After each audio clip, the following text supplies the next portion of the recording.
തങ്ങൾ പറഞ്ഞില്ലേ, അവസാന കാലഘട്ടം വരുന്ന സമയത്ത് തുഅ്മറുൽ മലാഇബു വതുഖറബുൽ മസാജിദു,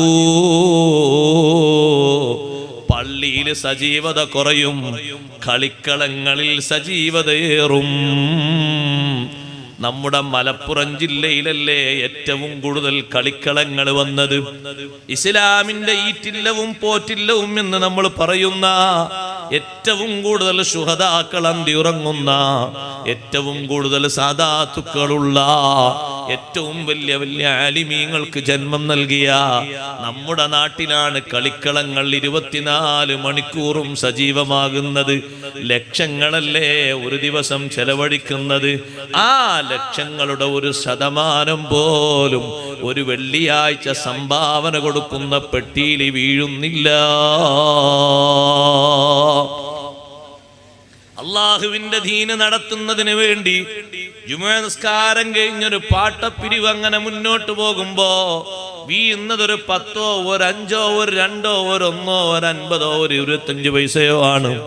അതേ സമയത്ത് മുസ്ലിമിന്റെ പോക്കറ്റിൽ നിന്ന് ഓരോ ദിനവും ഒഴുകുന്നത് ഒരു മണിക്കൂറിന് 1000 വെച്ചാണ്, 10000 വെച്ചാണ്. ലക്ഷങ്ങളാണ് അങ്ങനെ ചെലവ് ചെയ്യുന്നത്.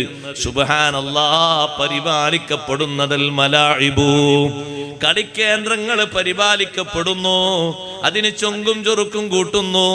അവിടെ AC ഫിറ്റ് ചെയ്യുന്നു.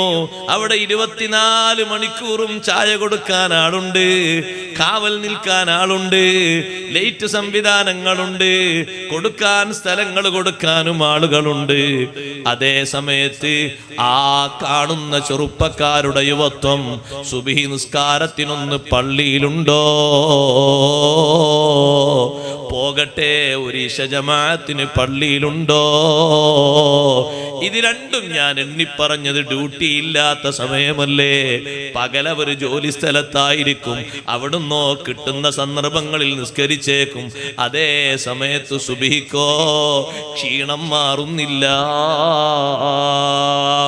3 മണി സമയം വരെ ഉറക്കമൊഴിച്ച് സ്വന്തം ശരീരത്തിന്റെ ആർത്തുല്ലസിക്കുന്ന വികാര വിചാരങ്ങളെ തൃപ്തിപ്പിച്ചുകൊണ്ട് സുന്ദരമായി കളികളത്തിൽ ലയിക്കുമ്പോ അവൻ പോയി കിടക്കുന്ന വീട്ടില് സുബ്ഹി നിസ്കാരത്തിന് അവന്റെ ശരീരം ഉണരുന്നില്ല.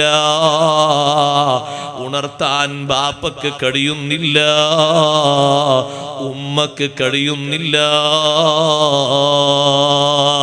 ആ മകൻ സുബ്ഹി വാങ്ക് കൊടുത്ത് പള്ളിയിലേക്ക് അവന്റെ വാഹനവും എടുത്ത് പോകേണ്ടവനാ. ആ ഒരു യുവത്വം അങ്ങനെ നീങ്ങേണ്ടവനാണ്. പക്ഷേ ആ യുവത്വത്തിന്റെ നല്ല പ്രസരിപ്പുള്ള സുന്ദരമായ ഭാഗങ്ങൾ മുഴുവനും തീർന്നു പോകുന്നത് ഈ രൂപത്തിലാണ്.